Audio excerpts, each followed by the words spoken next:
Now, you might think that any talk of hung parliaments is purely for your more paranoid Labour delegate. After all, we haven't had one for 30 years. But believe me, it's something that people here will be desperate to avoid.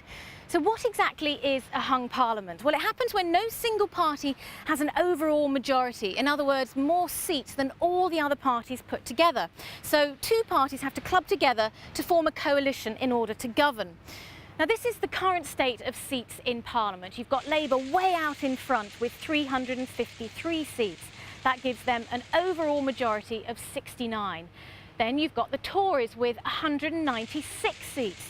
But then down in third place, you've got the Liberal Democrats with just 63 seats. But think about this, all it would take for a hung parliament is for Labour to lose around 30 odd seats to the Tories, for them to pick up another 10 or so from the Liberal Democrats. And then you've got these boundary changes.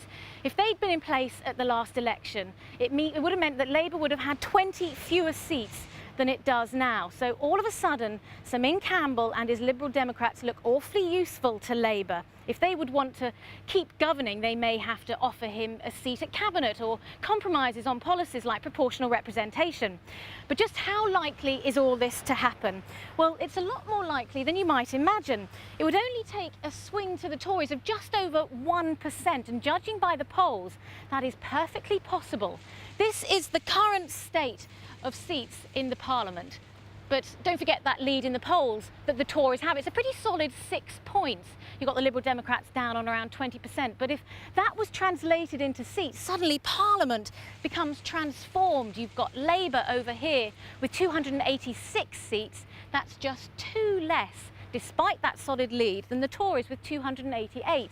So Labour would have to turn to the Liberal Democrats if they wanted to keep governing.